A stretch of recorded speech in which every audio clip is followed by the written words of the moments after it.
Good evening, everyone. Thank you very much for coming together to immerse ourselves in a great body of wisdom that both is on the pages before us and is in the faces of those before us as well.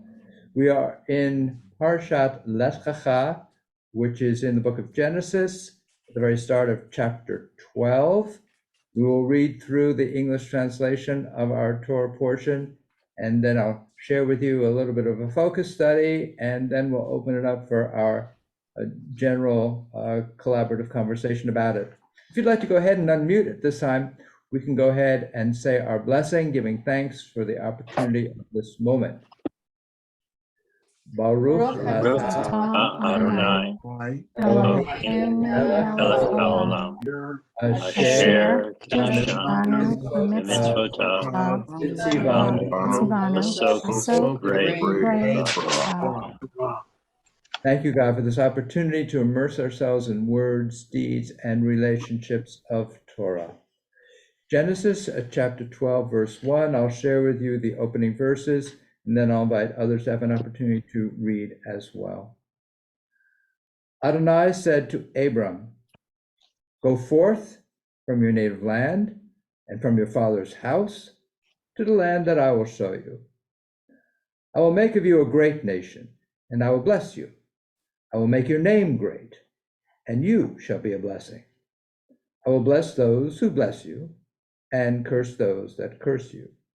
And all the families of the earth shall bless themselves by you." Kath, would you like to read verse 4? Yes, thank you, Rabbi. Abram went forth as Adonai had commanded him, and Lot went with him. Abram was 75 years old when he left Haran. Abram took his wife Sarai and his brother's son Lot, and all the wealth that they had amassed, and the persons that they had acquired in Haran, and they set out for the land of Canaan. When they arrived in the land of Canaan, Abram passed through the land as far as the site of Shechem at the terebinth of Moreh. The Canaanites were there in the land. Adonai appeared to Abram and said, "I will assign this land to your offspring." And he built an altar there to Adonai, who had appeared to him. From there, he moved on to the hill country east of Bethel and pitched his tent, with Bethel on the west and Ai on the east. And he built there an altar to Adonai and invoked Adonai by name. Then Abram journeyed by stages toward the Negev. Thank you. Richard, would you like to read at verse 10? Yes, Rabbi, thank you. There was famine in the land, and Abram went down to Egypt to sojourn there, for the famine was severe in the land. As he was about to enter Egypt, he said to his wife Sarai, "I am well aware that you are a beautiful woman. When the Egyptians see you, they will say, 'She is his wife,' and they will kill me. But let you live. Say then that you are my sister, that it may go well with me because of you, and that I remain alive thanks to you." When Abram entered Egypt, the Egyptians saw how very beautiful the woman was. Pharaoh's courtiers saw her and praised her to Pharaoh, and the woman was taken into Pharaoh's palace. And because of her, it went well with Abram. He acquired sheep, oxen, asses, male and female slaves, she-asses, and camels. But the Lord afflicted Pharaoh and his household with mighty plagues on account of Sarai, the wife of Abram. Pharaoh sent for Abram and said, "What is this you have done to me? Why did you not tell me that she was your wife? Why did you say she is my sister, so that I took her as my wife? Now here is your wife. Take her and be gone." And Pharaoh put men in charge of him, and they sent him away with his wife and all that he possessed. Thank you. Dave Leb, would you like to read at the very start of chapter 13? From Egypt, Abram went up into the Negev with his wife and all that he possessed, together with Lot. Now Abram was very rich in cattle, silver, and gold.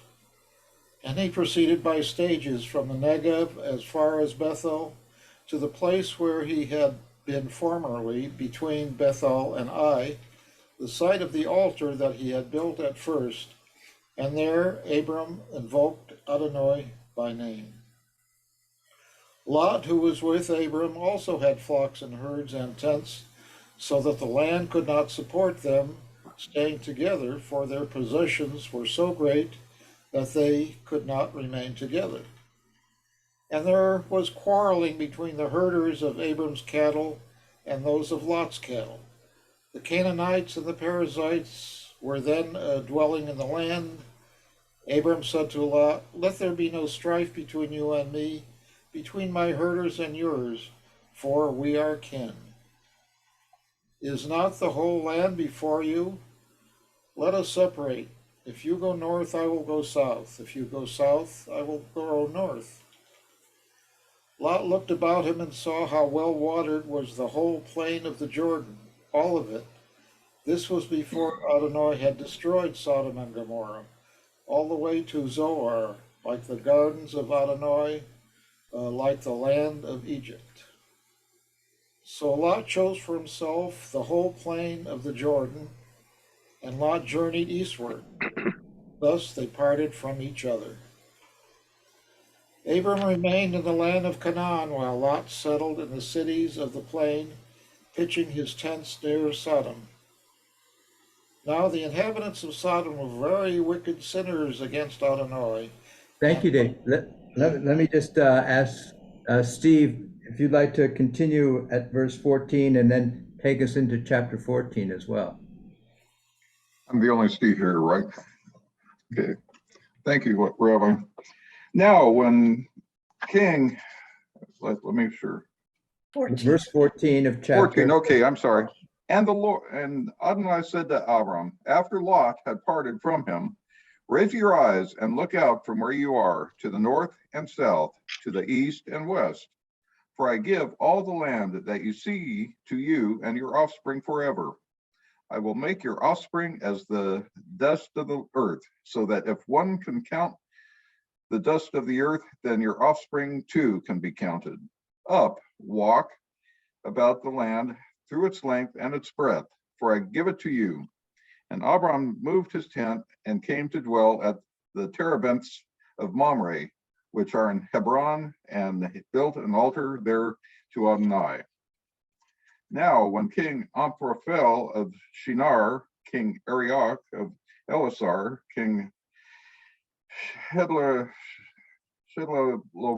of Elam, and King Tidal of Goim made war on King Bera of Sodom, King Bersha of Gomorrah, King Sharab of Admah, King Shemember of Zebolim, and the king of Bela, which is Zoar, all the latter joined forces at the valley of Siddim,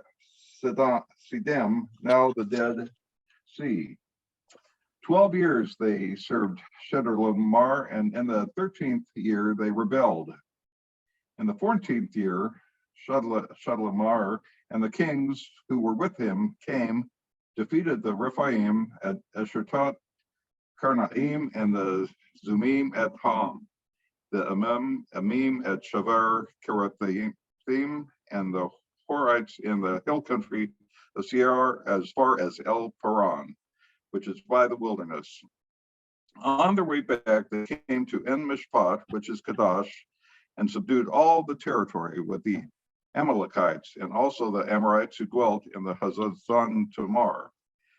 Then the king of Sodom, the king of Gomorrah, the king of Admah, the king of Zebolim, and the king of Bela, which is Zoar, went forth and engaged them in battle in the valley of Siddim. King Chedorlaomer of Elam, King Tidal of Goim, King Amraphel of Shinar, and King Arioch of Elasar, 4 kings against those 5. Thank you, Steve. Let me invite Margot. Would you like to read starting at verse 10? Thank you. Now the valley of Sodom was dotted with bitumen pits.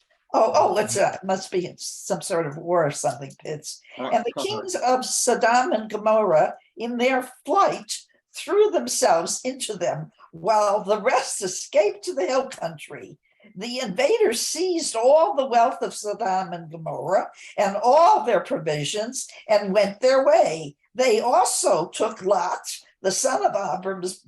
They also took Lot, the son of Abram's brother, and his possessions, and departed, for he had settled in Sodom. A fugitive brought the news to Abram and to Abram the Hebrew, who was dwelling in the terebinths of Marma, the Amorite kinsman, Enskal and Aner, these being Abram's allies. When Abram heard that his kinsmen had been taken captive, he mustered his retainers born into the household, numbering 318, and went in pursuit as far as Dan. At night, he and his servants deployed against them and defeated them, and he pursued them as far as Hobah, which is north of Damascus. He brought back all the possessions. He also brought back his kinsman Lot, his possessions, and the women and the rest of the people. Thank you, Margo. And Mark Thompson, would you like to continue there at verse 17? Yes, thank you, Rabbi. And the king of Sodom came out toward him after his return from smiting Kedorlaomer and the kings who were with him to the valley of Shaveh, which is the valley of the king. And Melchizedek, the king of Salem, brought out bread and wine, and he was a priest to the Most High God. And he blessed him, and he said, "Blessed be Abram to the Most High God, who possesses heaven and earth. And blessed be the Most High God, who has delivered your adversaries into your hand." And he gave him a tithe from all. And the king of Sodom said to Abram, "Give me the souls and the possessions, take for yourself." And Abram said to the king of Sodom, "I raise my hand to Adonai, the Most High God, who possesses heaven and earth. Neither from a thread to a shoe strap, nor will I take from whatever is yours, that you should not say, I have made Abram wealthy. Exclusive of what the lads ate, and the share of the men who went with me, Aner, Eshcol, and Mamre, they shall take their share." Thank you so much, Mark. Jim, would you like to read at the very start of chapter 15? Thank you, Rabbi. Sometime later, the word of Adonai came to Abram in a vision. He said, "Fear not, Abram, I am a shield to you. Your reward shall be very great."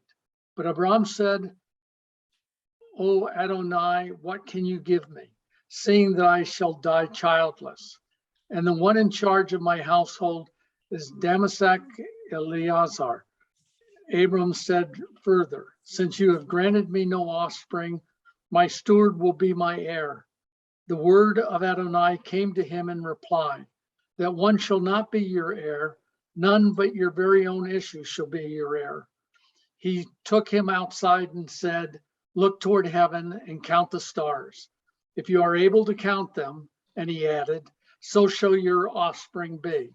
And because he put his trust in Adonai, he reckoned it to his merit. Then he said to him, "I am Adonai who brought you out from Ur to the Chaldeans to assign this land to you as a possession." And he said, "O Adonai, how shall I know that I am to possess it?" He answered, "Bring me a 3-year-old heifer, a 3-year-old she-goat, a 3-year-old ram, a turtle dove, and a young bird." He brought him all these and cut them in 2 placing each half opposite the other, but he did not cut up the bird. Birds of prey came down upon the carcasses, and Abram drove them away. As the sun was about to set, a deep sleep fell upon Abram, and a great dark dread descended upon him. And he said to Abram, "Know well that your offspring shall be strangers in a land not theirs, and they shall be enslaved and oppressed 400 years. But I will execute judgment on the nation they shall serve, and in the end they shall go free and great wealth. As for you, you shall go to your fathers in peace. You shall be buried at a ripe old age." and they shall return here in the fourth generation, for the iniquity of the Amorites is not yet complete. Thank you, Jim. And now, Paul, would you like to start there at verse 17 and then take us into chapter 16? Thank you, Rabbi. So it happened, the sun set, and it was very dark. Behold, there was a smoky furnace and a torch of fire which passed between these pieces. On that day, Hashem made a covenant with Abram, saying, to your descendants have I given this land, from the river of Egypt to the great river, the Euphrates River, the Kenite, the Kenizzite, and the Cadmonite, the Hittite, the Perizzite, and the Rephaim, the Amorite, the Canaanite, the Girgashite, and the Jebusite. Now Sarai, Abraham's wife, had borne him no children. She had an Egyptian maidservant whose name was Hagar. And Sarai said to Abram, see now, Hashem has restrained me from bearing consort now with my maidservant. Perhaps I'll be built up through her. And Abram needed the voice, and Abraham heeded the voice of Sarai. So Sarai, Abram's wife, took Hagar the Egyptian, a maidservant, after 10 years of Abram's dwelling in the land of Canaan, and gave her to Abram, her husband, to him as a wife. He consorted with Hagar, and she conceived. And when she saw that she had conceived, her mistress was lowered in her esteem. So Sarai said to Abraham, Abram, the outrage against me is due to you. It was I who gave my maidservant into your bosom. And now that she sees that she has conceived, I became lowered in her esteem. Let Hashem judge between me and you. Abram said to Sarai, behold, your maidservant is in your hand. Do to her as you see fit. And Sarai dealt harshly with her, so she fled from her. Thank you so much, Paul. Let me invite Justin. Would you like to read starting at verse 7?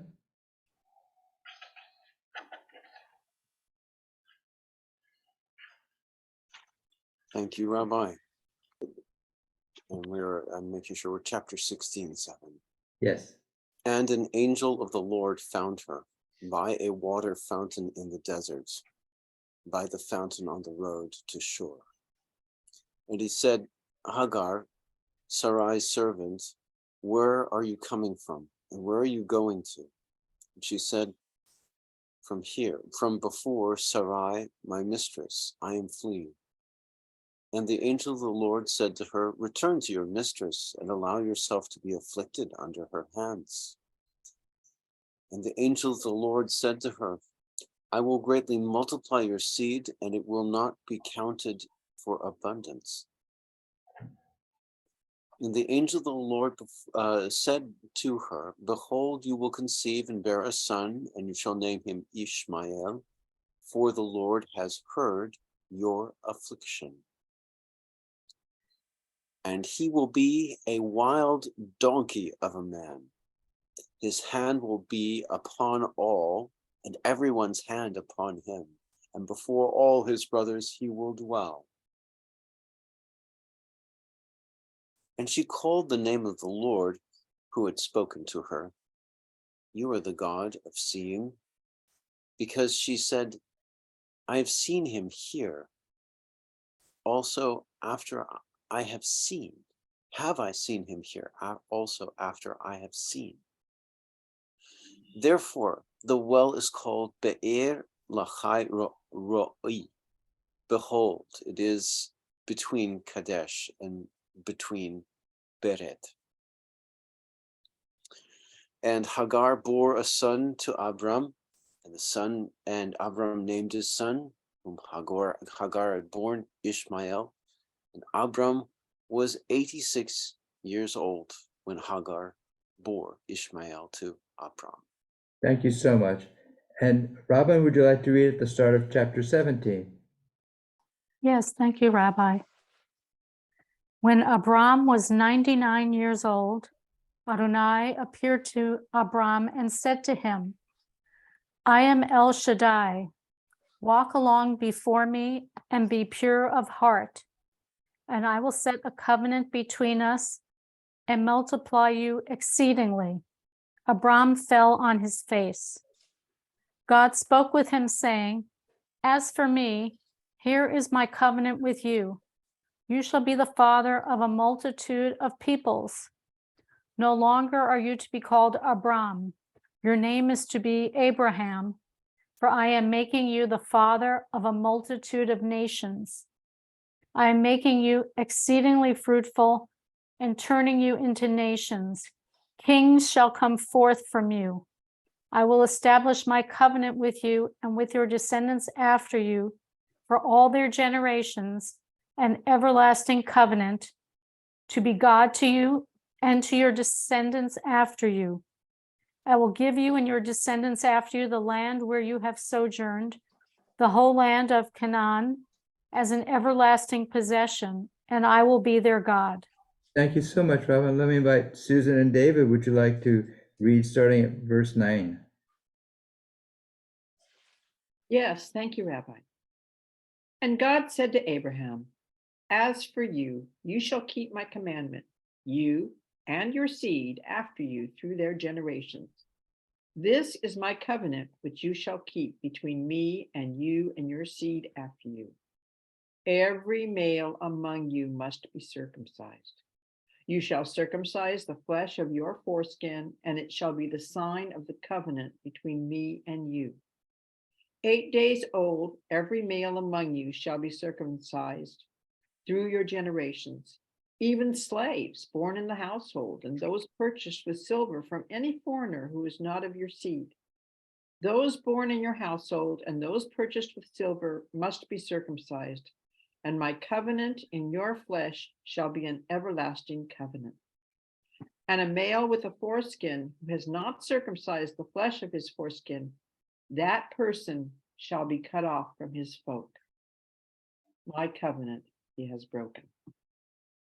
And God said to Abraham, Sarai, your wife, you shall not call her name Sarai, because her name is Sarah.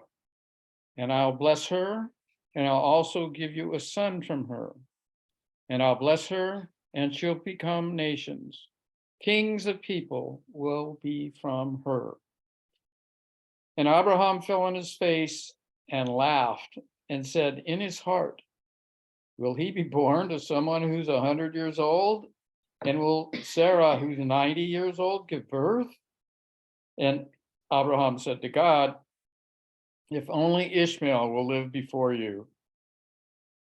And God said, but Sarah, your wife, is giving birth to a son for you, and you shall call his name Isaac. And I'll establish my covenant with him as the eternal covenant for his seed after him. And I've listened to you about Ishmael. Here, I've blessed him, and I'll make him fruitful and make him very, very numerous. He will father 12 chieftains, and I'll make him into a big nation. But I'll establish my covenant with Isaac, whom Sarah will bear for you at this appointed time in the next year. And he finished speaking with him, and God went up from Abraham. Thank you so much. Martin, would you like to read our from verse 23 on? Yes, Rabbi, thank you. Then Abraham took his son Ishmael and all his homeborn slaves and all those he had bought, every male in Abraham's household, and he circumcised the flesh of their foreskins on that very day, as God had spoken to him. Abraham was 99 years old when he circumcised the flesh of his foreskin, and his son Ishmael was 13 years old when he was circumcised in the flesh of his foreskin. Thus Abraham and his son Ishmael were circumcised on that very day, and all his household, his homeborn slaves, and those that had been bought from outsiders were circumcised with him. Thank you, and thank you, everyone. That's our entire Torah portion for the week, I'd like to share with you a little bit of a focus study. If you have a copy of this study sheet, I invite you to take it out. And I have entitled this week's study, The Meaningful Chaos of Complexity. And as I was studying this week's Torah portion, I became really focused on this notion of Abraham or Avram leaving his place of origin, the place where he grew up. And I wanted to understand a little bit more about what is actually this leaving all about? What is the significance of the departure? And so I'd like to suggest at least what I began to see was a separation, not only for Abraham, but for all of us as we separate from what has gone on before in the preceding two Torah portions into a new stage of not so much history, but a new stage of human development, if you will, a stage of human development which is not just historical, but which is repeated within each one of us. So I'd like to explore that notion about what is the departure, what are we leaving behind, and what are we entering into? So to begin with that little bit of discussion, I want to step back into where we were before in the preceding portions. And I have here some verses from preceding portions in our Torah. The first is from chapter 6 of Genesis. The earth was filled with lawlessness. And this is ultimately what leads to the flood. And then we read in chapter 11, everyone on earth had the same language and the same words. And this relates to the Tower of Babel, which is ultimately destroyed and the people are scattered. So what are those two different verses representing? I want to suggest that the earth was filled with lawlessness, which precedes the flood. That represents a world where extreme freedom destroys order.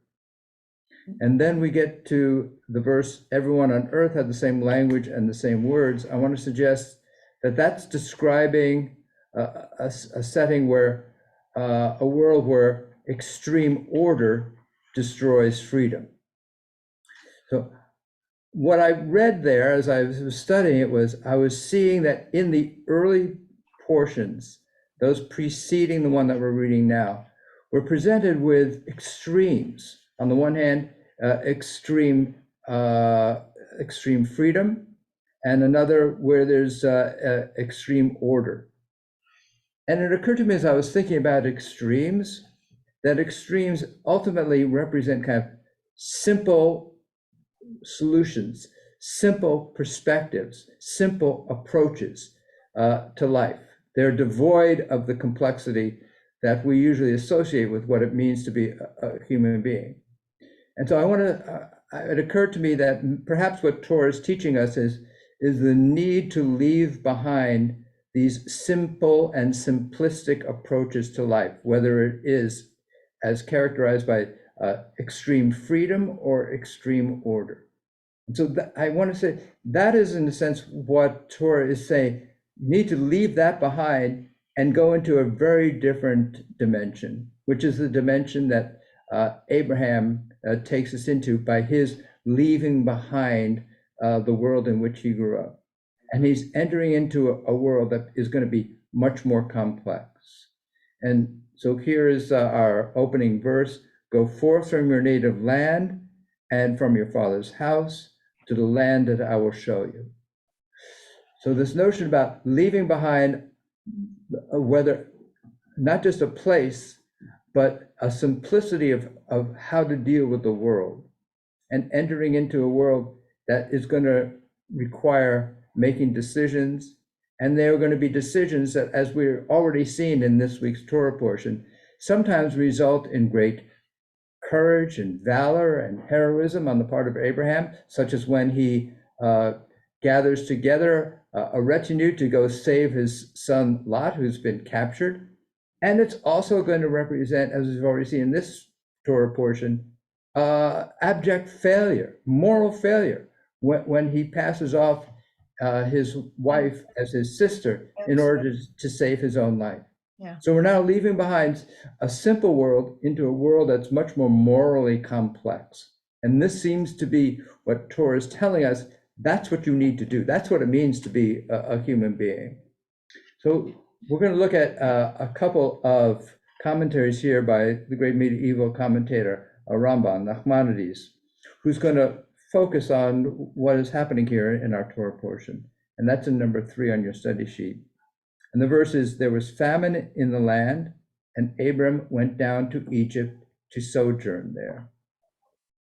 Now, on the one hand, we can say, well, that sounds very reasonable. It sounds very reasonable if you're going to leave behind a place where there's starvation and there's not enough food, and I'm going to move to somewhere where there is food.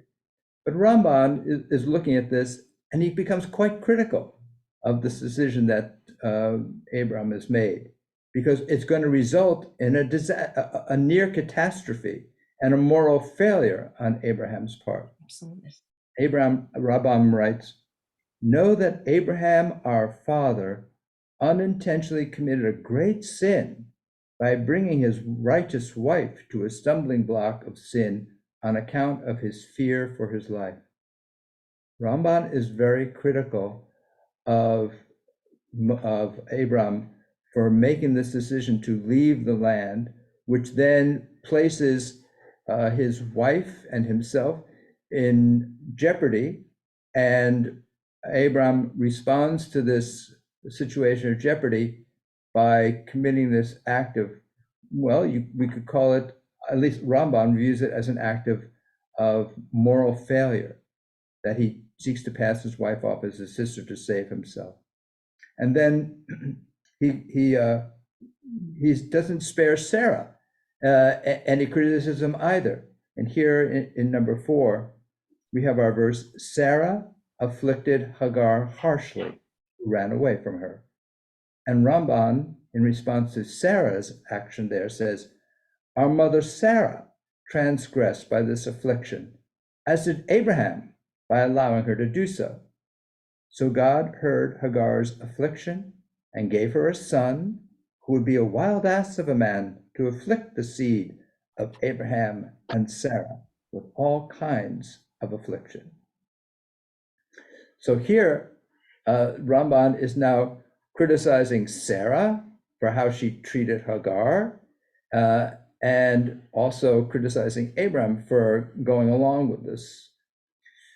Here is Ramban, who's trying to keep us from rationalizing the way our ancestors acted as something that was excusable, either for leaving the land in order to search for food, or for treating Hagar harshly and throwing her out of the camp, and is holding them accountable for these acts that he considers to be of moral failures. He's setting this up as our earliest ancestors, if you will, of the Jewish people, as saying, even at this early stage of the development of a people, the first ones are already committing acts that, on the one hand, display some wisdom and some courage, but on the other hand, acts that display lack of foresight and lack of courage. So here's the foundation of the Jewish people: complex people who make mistakes and who also commit great acts of foresight and courage. We're going to see this as we go through our Torah portions. We're going to see characters such as Jacob, that will be condemned for taking Esau's blessing. And then, on the other hand, Esau himself will be seen to be a loving son who cares for his father very much. We're going to be looking at some of Jacob's sons, such as Shimon and Levi, and we're going to see how brutal they are when they rescue their sister Dinah, who has been captured. And then, on the other hand, Levi is also going to be rewarded by being the ancestor of Moses, Aaron, and Miriam. So our stories are now going to be showing us something that's no longer simplistic or simple. It's going to be showing us characters who are deeply complicated and complex, who do good things and bad things. The message, in a sense, seems to be that God is not asking us to be perfect. We're asked, in a sense, to be constantly on the way, to be constantly emergent, to be constantly developing, to be constantly making choices and decisions, some of which will turn out to be positive and progressive, some of which will turn out to be abject failures and regressive. We have successes and we have failures.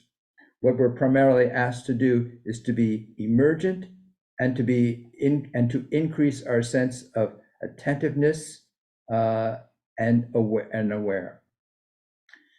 So as I began to explore this notion of the complexity and leaving behind a simple world, my mind went actually to physics, to modern physics.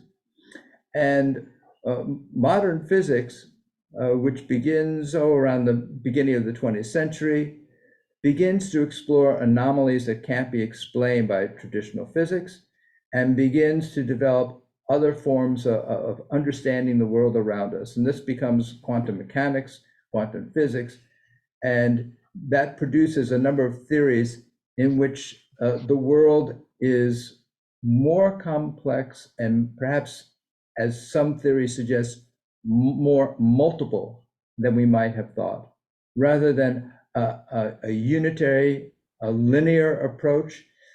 Modern physics begins to develop a non-linear approach to the world around us. And as we've talked before, notions about conflation theory, entanglement theory.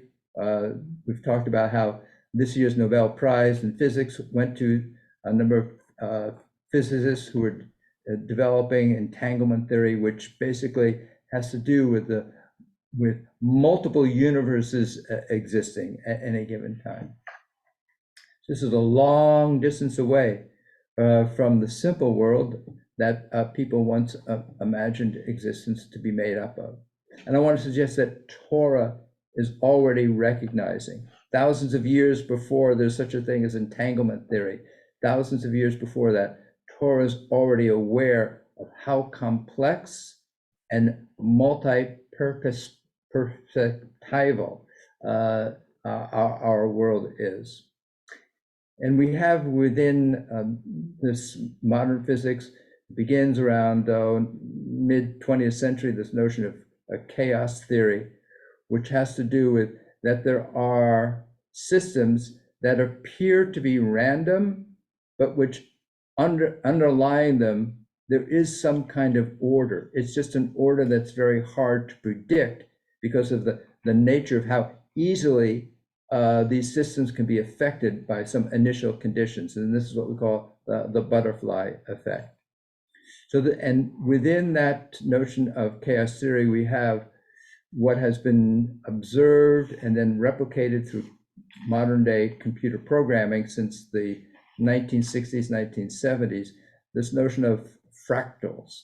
And fractals are these images that have similarity at whatever magnification you look at them through, whether you look at them through great distance, or if you look at them very up close, you'll see similar patterns emerging. And sometimes it's hard to see those. And these are patterns that scientists see in natural systems, such as plants, trees, coastlines, weather patterns, that although there on the surface appear to be no order within them, that when you look closely at them, you'll find underneath this fractal reflection of an infinitude of order. So that led me to think about some paintings. And so the artist I'm sharing with you this week is Jackson Pollock. So if you look on your study sheet here, this is a painting called number 31, 1950, which now hangs in the Museum of Modern Art in New York City. And Jackson Pollock completely transformed not only the way to paint, but also what a painting meant. So he did this radical act, and he took a canvas and removed it from its vertical place on a canvas and placed it flat on the ground. And that gave him an entirely different orientation to the canvas itself. He could then move around the canvas, he could move over the canvas. And what he began to do was then just to engage in a kind of choreography of movement around and over the canvas. And as he would move about the canvas, he would then begin to drip paint on the canvas. Sometimes he would fling paint onto the canvas. And consequently, the work of art was no longer primarily what we now saw on the canvas. Rather, what was on the canvas was a record of the artistic event. And the artistic event was his relationship to the canvas and his movement about the canvas. And so the painting was therefore the record of the artistic event. And so we have a physicist Richard Taylor, who began to look at these paintings. And he began to notice from his own work in physics that there was indeed something that was intriguing to him about these works of art, these canvases that Jackson Pollock had produced. And he began to see what he had noticed in his physics work, his work in electronics, for example, electricity, which is he began to see these underneath these what appears to be these random flingings of paint. He began to see underneath that fractals. That is, he saw underneath the randomness some kind of unifying order. And he became fascinated with this, and he began to develop some computer programming to look at a lot of Jackson Pollock's in greater depth. And this is what he saw. He saw and found these patterns of harmony that underlie the surface appearance of these random flingings of paint. And he viewed some moving images that we have of Jackson Pollock painting these canvases, and determined that it wasn't mere happenstance that it is this randomness that these fractals appeared, that it was clear that Pollock was engaged in some kind of distinct movement that generated the order. And Pollock himself would talk about that he would just give himself over to the movement, and that the paintings themselves had a life of their own. So this notion about an order beneath this layered, complex canvas that we see made me think about what we're now entering into in Torah. That there is beneath this deep complexity that we're going to see, which leaves behind the simplicity of extremes. And then we're going to enter into this world where decisions are made, where things are not going to be simple. But underneath all that, there is this sense of beauty and order. And so that reminded me of a poem by William Blake called Auguries of Innocence. And it has this verse: to see a world in a grain of sand and a heaven in a wild flower, hold infinity in the palm of your hand and eternity in an hour. Here is William Blake, what I think is similar to seeing within these natural systems, while we may not see the harmony that's there initially, that within a grain of sand, a flower, you can see all of existence.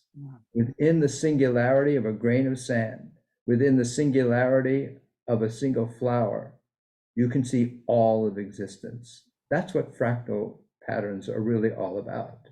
And that, I want to suggest, is what our physicist sees in Jackson Pollock's paintings, is that within this painting, there is an infinitude of beauty and harmony.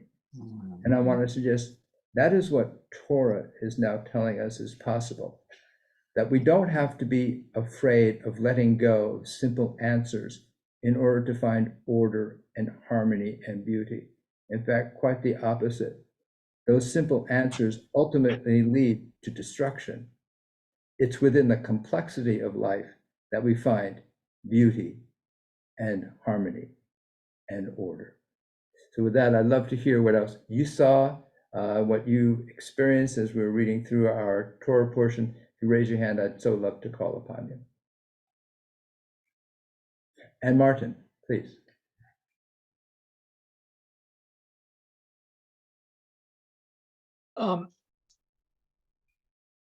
Regarding the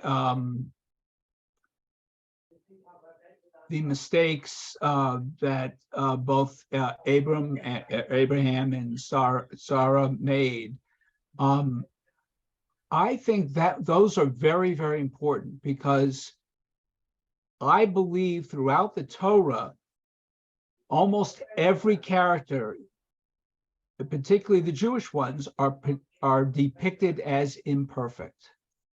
That it would be extremely difficult to identify a perfect being in the Torah. And I think that gives the Torah strength, because it makes it more relatable. These are people like me. I make mistakes. You can be forthright, faced with a difficult decision, and make decisions that may not be perfect, but you do the best you can. So I think that's done on purpose. Yeah, I agree. I think so. We have a text here, a sacred text, that doesn't produce a figure, a human figure who ends up being worshipped. That's right. Yeah. Right.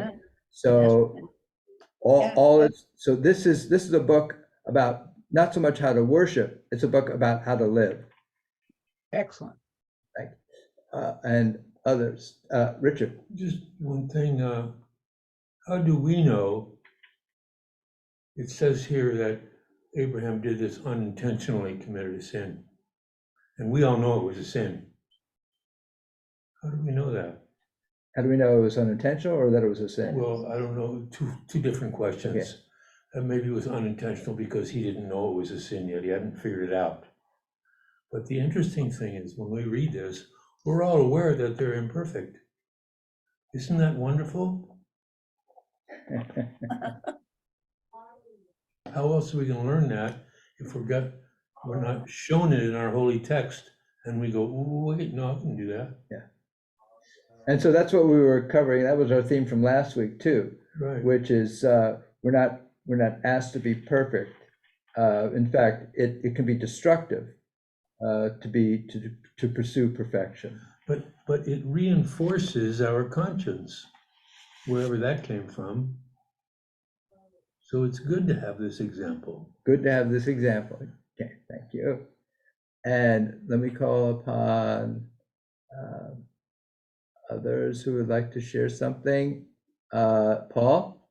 Oh, okay. What we do worship, for me, every Friday night, we always say, God, he enumerate the names of our three fathers and the four mothers, and in more recent days, the four mothers. But the point is that we do worship these people. On a point of harmony, I think it's the first time that Pharaoh, the Rambam and the rabbi all agreed on one point, because we all got stuck. The moment I read about that business of Abraham, throwing his wife to Pharaoh, and Pharaoh saying, "Hey, that was really bad." Now we all have that harmony. The Rambam, Pharaoh, we all agree that he's a nice guy. So, Paul, first of all, define your term worship. Oh, I knew you were going to do something. You said we worship these. Yeah, between you and Martin, I know I'm a very, go by the idea that I'm a very simple person. It's going to be easier to get the answer. That I didn't think the next level down. So, when I think of worship, I think of elevating someone to a level of perfection, and therefore deserving of worship. These people are deserving of being honored because of how human they were, not because of how superhuman they were. And I think that's why we remember them. We're remembering our ancestors, and we're remembering that, and we are their descendants. Not that we're their worshipers, we're their descendants, and the path that they have walked is a path that we're walking as well. So I see guys, a bunch of other hands as well. Let me call upon Mark, and then Sherry, Steve, and then Margot. So Mark Thompson. Thanks, Rabbi. Giving a lot of thought to the theme of tonight, two words that keep on coming up are extremism, and the other one, it just escaped me. What was it? Perfection? Sin. No, but I'll tell you what I've been thinking about, and it's really been bugging me for the last 2 days. Complexity, that's the word I'm thinking of. I'm thinking about what just happened in Israel. Yeah. And what's happening in Israel right now, I'm having difficulty finding some underlying unity with respect to the political situation there. We don't know how it's going to turn out, but we do know that there's a sea change, and that right-wing extremism is beginning to be ascendant, more so than ever before. I don't want to place a value judgment on it. I'm just saying that this seems to be a fact right now, and it's complex, and it's confusing, and I'm finding it's difficult for me to accept it in terms of it being some kind of a unifying factor, that somehow we can take comfort in the fact that all will be well because it's all the nature of things. I don't know, I'm just having a difficult time with this concept right now. Maybe other people can address it, but it's a difficult time. It is a difficult time. It is a difficult time. And what you made me think about in your comments is Israel, just because it's a Jewish state, Israel is no more immune from the global political infection that's happening than any other country. Oh, sure. That we are in a time, I want to suggest, where whether it's left or right, that people are tending towards going towards simplistic and extreme answers, rather than the complexity that sometimes exists more in the middle. So I'm saying I'm having difficulty finding comfort in that notion that that's okay. Maybe in the long run, in history will say that it all works out, and the Bible perhaps gives us some guidance there. But when you're in the thick of it, it's difficult to stomach it. Yeah, no, there's no guarantee that any of this is going to work out. That's why the Torah doesn't end happily. I mean, the Bible doesn't end happily. It doesn't even end, right? The last chapter in the Jewish Bible is about another departure from with the possibility of a return home. There's no nice conclusion there, and so I think that's indeed what the Jewish tradition is trying to tell us, that there is no absolute final answer. It's all a matter of ongoing choices that we make. Steve and Sherry, and then I'll get to Margot. And then David. Thank you, Rabbi. A note that I made, as we were reading was Abraham realistic in his fear that about his wife and so on. And it's just the thought that occurred to me. We're talking about so many divisions and making and about complexities of relationships and how that's so difficult to handle.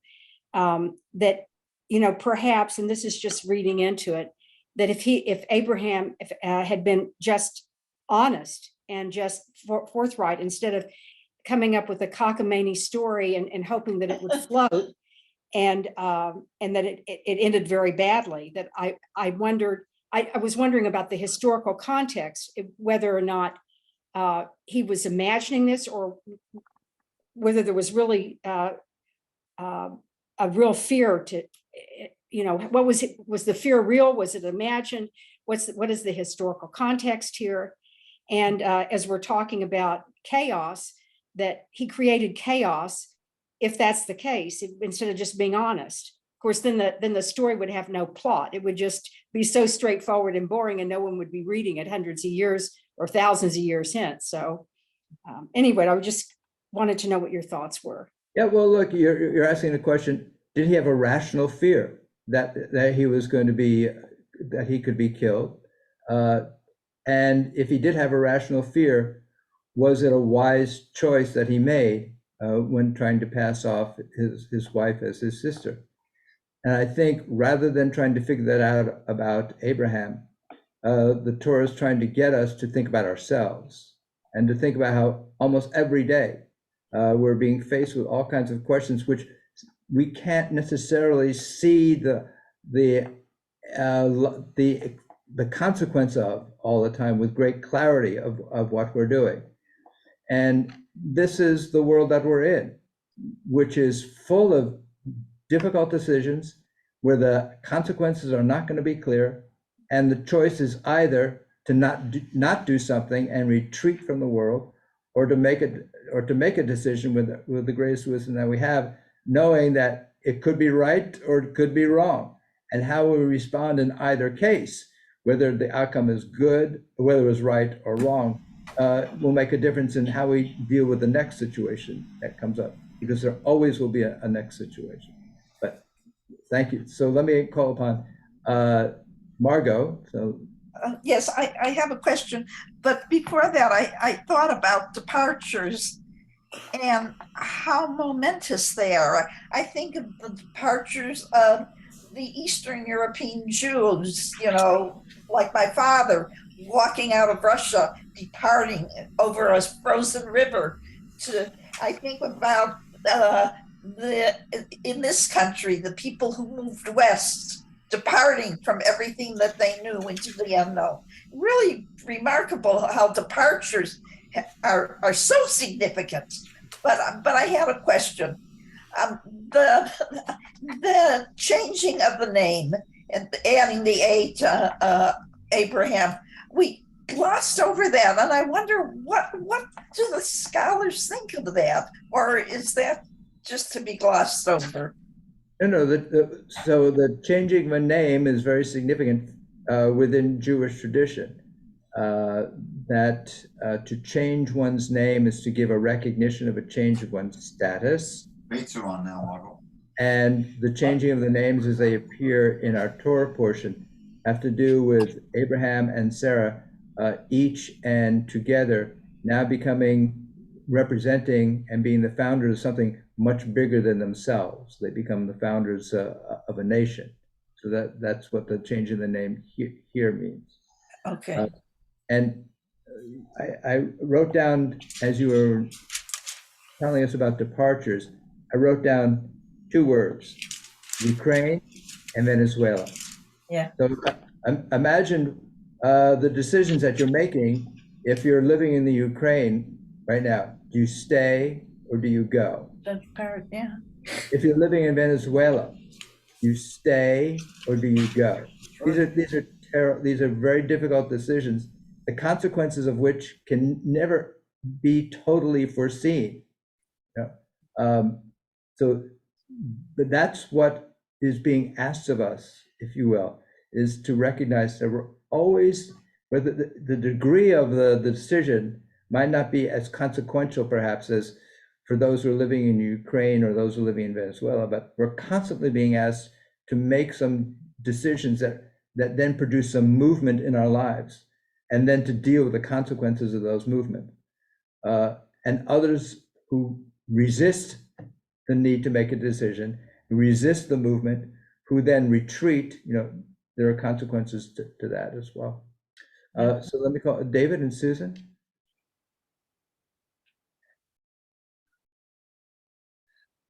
And then you have to unmute, yeah. Should unmute instead of mute. That's just general guidance. So I just wanted to respond to what Paul said about worshiping our ancestors. To me, it's a reminder that our God is God of all of us, and goes back to those same people that were flawed, but were the source for the Jewish people. And that we don't, it's a reminder to me personally to not look at God as just my God, but that God's more of a communal God. Thank you. Okay. So I want to talk again about the story of Sarai and Abram and Pharaoh. So it starts with Abram being very scared, very hungry, running out of food. He's responsible for a bunch of people. He's really trying, it's sort of a life or death situation for his family, for not just him. So he flees to Egypt, the only place that he knows of that's got food, apparently, because the Nile River never stops flowing. But he's scared that Pharaoh, being Pharaoh and therefore being rapacious, is going to snatch his wife away. So he asks her to pretend to be his sister because he thinks that the Pharaoh has got a set of values that is going to prevent him from, I don't know, somehow it's going to prevent Pharaoh from killing him over his sister when he might have killed him over his wife, kind of like David did later. Then, through some semi-miraculous thing and Pharaoh having a conscience, he lets her go back. And then, I don't know, it's an anticlimax, but the next step is Pharaoh, for some reason that's not explained at all, gives Abram a whole bunch of wealth. Out of guilt? I don't know. But what you read to us in the Torah, in the study sheet, is that Rambam, Maimonides, found this to be very sinful. Even though Sinai hadn't happened yet, it was sinful. Almost, if everybody that I know that's read this story for the first time has been horrified. Strikes everybody as sinful in maybe several ways. So my question is, you're citing Rambam's discomfort with this behavior on our father and our mother. Is that the general reaction of the rabbis? Or is the average reaction of the rabbis more to justify Abram's behavior? Well, I brought in the Ramban Nachmanides as a way to highlight that on the one hand, we can begin to rationalize why Abraham behaved the way he did. And the Ramban doesn't want us to do that. And he uses this as an opportunity to point out the imperfections, as we've talked about, of our ancestors, the founding ancestors of who we are, and consequently of whom we carry within us as well. And I also was thinking about, as you were talking, David, about the culmination of human development in terms of as the rabbis see it and as they express it through their choice of scriptural reading is the book of Esther. Because in the book of Esther, as you know, God as an explicit figure and character isn't present at all, is not mentioned. And there's that moment when the Jewish people are threatened with complete extermination. And Mordecai and Esther is there in the safety of the palace. She has been hiding who she is. And Mordecai says to her, look, who knows, maybe it's for this very moment that you have achieved a level of sovereignty. And by sovereignty, I think the story doesn't just mean to have the position of being queen of Persia.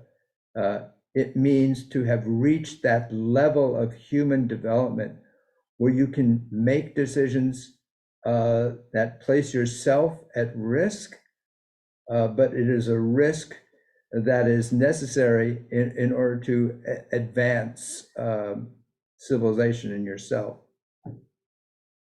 And Esther eventually overcomes her own fears and overcomes the ease of her situation and overcomes the way in which she's been hiding herself in the palace and emerges, if you will, crosses over into this world of now staking out her identity, staking out who she is, claiming responsibility, and taking the risk by proclaiming to her husband, the king, I'm Jewish. Do you know what's about to happen to my people?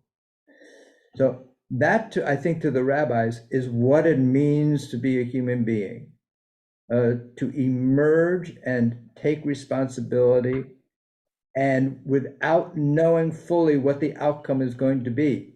If you knew fully what the outcome was going to be, that's no courage. Right? So this is, I think, what Ramban is also getting at, which is there's no guarantee that you're going to be making the right decision, but you have to make a decision. And sometimes the decision you make is going to be evidence of a moral failure on your part. But sometimes it'll also evidence to be evidence of moral heroism on your part. But the message here is leave behind simple answers, leave behind protections of any kind, leave behind being wrapped in a world of passivity and non-responsibility, and cross over into this world that we're meant to occupy and dwell in, which is the world of choice and responsibility and accountability. And in that world, we have no figure to worship other than the source of everything. And that source of everything can be found in anything, including a grain of sand, including a flower, including in each one of us.